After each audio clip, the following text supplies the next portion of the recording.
Senhor esteja convosco. Proclamação do Evangelho de Jesus Cristo segundo João. O Senhor esteja na minha mente, nos meus lábios e no meu coração, para que com dignidade eu possa anunciar a sua santa palavra. Naquele tempo disse Jesus a seus discípulos: não se perturbe o vosso coração.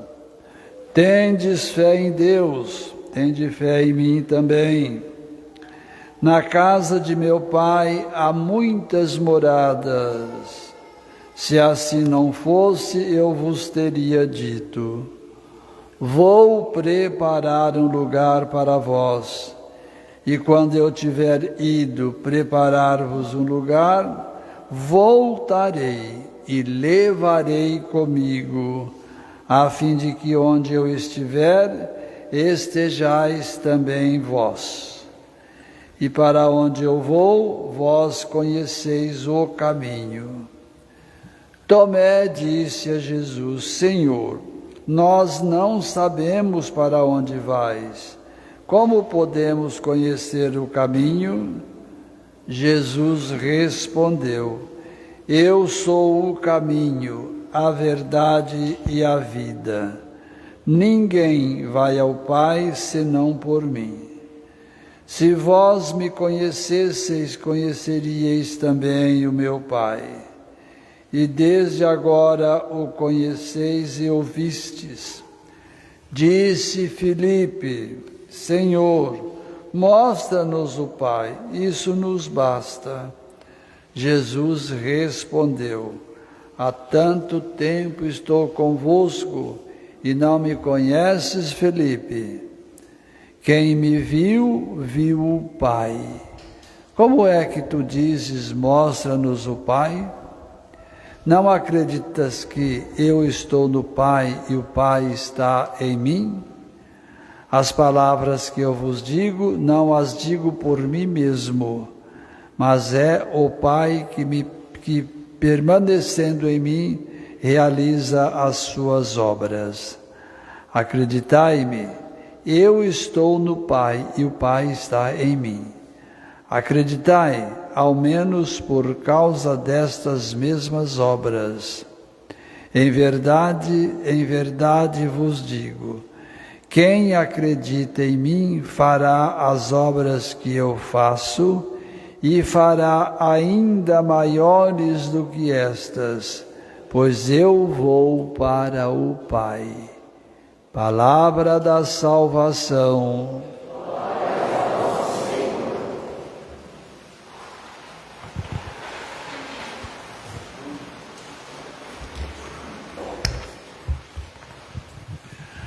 Semana passada nós saímos da nossa celebração, levando conosco aquela cena, aquele quadro da porteira, das ovelhas e do cuidador, portanto, daquele que estava à frente das ovelhas. Hoje nós vamos levar um outro quadro conosco, uma outra experiência conosco, que é a experiência do encontro, a experiência da preocupação, a experiência da partilha. Por que eu digo tudo isso para mim e vocês me escutam? Porque a primeira leitura está trazendo a preocupação com o outro, a codivisão dos ministérios, dos serviços com o outro. Foi isso que nós vimos ali na primeira leitura dos Atos dos Apóstolos. 2 grupos, formados depois da divisão. O primeiro grupo cuidava da aula, da catequese, da evangelização. Muita gente, muito povo. Nós vimos ainda nesta semana nas leituras bíblicas que aumentou o número dos participantes quando Pedro acabava de fazer a sua pregação, a sua catequese, a sua evangelização. Muito bom. E esse grupo que era encarregado da pregação sentiu a necessidade que precisava de mais alguém para ajudar no serviço. Em oração, eles decidiram que precisava disso que eu acabei de dizer. Em oração, eles olharam para a comunidade, olharam para o povo e fez uma escolha. Escolheu 7 homens, cujos nomes nós vimos aqui na primeira leitura. E eles colocaram a mão ou as mãos sobre eles, pedindo o Espírito Santo que eles fossem esses homens a distribuir os bens, sobretudo naquela época que eram muitas viúvas, dividindo o ministério. E assim, o grupo do ministério da partilha do bem material e o grupo do ministério da partilha espiritual. Com isso, minha gente, não quer dizer que o padre é diferente de vocês, é maior que vocês, em absoluto. Tem apenas o serviço e você tem o seu. É isso que a gente viu na primeira leitura. Muito bom. Sempre é importante e necessário as perguntas. Aí vem o Cristo e se apresenta como aquele que é, não o divisor, mas a união. Ele que com o Pai chega na terra e vê a alegria do encontro. Mas vê também o que? A preocupação. De quem? Minha, sua, nossa.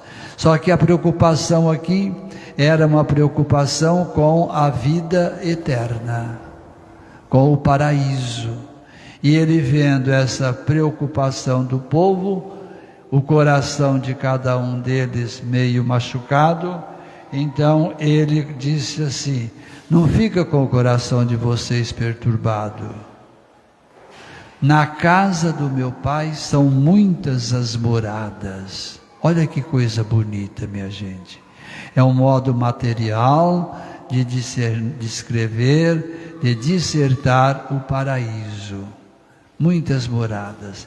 E ele mesmo disse: se fosse diferente eu contava para vocês. Então veja, o Cristo que sai do Pai, vem à terra, morre, ressuscita, catequiza, evangeliza, que tudo isso é a mesma coisa, o elemento humano, e se coloca à disposição. Minha gente, que coisa bonita. A dúvida também. Nós vimos quem? Filipe, que quando Cristo se manifesta, se identifica dizendo que é o caminho, dizendo que Ele é o elo entre o Pai e Ele e a terra. Filipe fica questionando, como poderia ser você, como poderia ser eu. Qual foi a preocupação dele? A preocupação dele era que o Cristo mostrasse quem era o Pai. Numa fotografia, linguagem nossa, num flash igual ao nosso, mas não foi isso não. E ele fala: mostra-nos o Pai. Aqui entra o aspecto da fé de Filipe, da seguinte forma: ele ainda não tinha tido a graça de palpar o Cristo como o Pai e o Pai como o Cristo. E aqui a gente vê Jesus até um bocadinho nervoso, um bocadinho bravo. De que maneira? Filipe, faz tanto tempo que eu estou com você, com vocês, você não sabe que eu sou o Pai e o Pai sou eu? Eu e o Pai somos um. Pessoalmente eu vejo que o Cristo fica um pouco triste, porém alegre. triste, alegre. Ou triste ou alegre? Triste primeiro, porque ganhou Pito. Alegre porque o Pai se manifesta nele. Eu e o Pai somos um. E o Cristo que se manifesta como caminho para chegar ao Pai. Trazendo o Cristo, trazendo o povo para chegar ao Pai. E Filipe, tantos outros, lógico, que diz, mostra-nos o Pai. Dá o endereço para que cheguemos ao Pai. Mostra o endereço. É natural que o WhatsApp de Filipe tinha desligado, né? A bateria do GPS também tinha desligado. E ele não tinha como seguir o caminho. Aí o Cristo, o WhatsApp por excelência, o Waze por excelência, o GPS por excelência diz, de cabeça erguida, peito aberto, mão para cima, sou eu o caminho, pode vir comigo. E é isso que é a proposta que nós temos, que se nós tivermos as nossas dúvidas, busquemos na palavra, busquemos nesse Waze a palavra, busquemos nesse GPS a palavra. É a linguagem do momento para que nós possamos entender aquilo que o Cristo falou há mais de 2000 anos para nós. Minha gente, vamos então seguir esse caminho que é Jesus? Vamos seguir esse caminho, essa verdade, essa vida que é Jesus, sem precisar de perguntar, onde está o Pai? E esse Pai que fala para nós, esse Pai que vem a nós na Eucaristia, esse Pai que partilha com cada um de nós no nosso encontro. Essa é a proposta então para mim, e cada um tem a sua também para esta semana, de pegar o endereço certo, que é Jesus, para irmos até Ele. Vamos parar um momentinho em silêncio e vamos ver esse quadro da busca, da partilha e o Cristo que se coloca na frente como farol a iluminar o caminho que se porventura estiver escuro.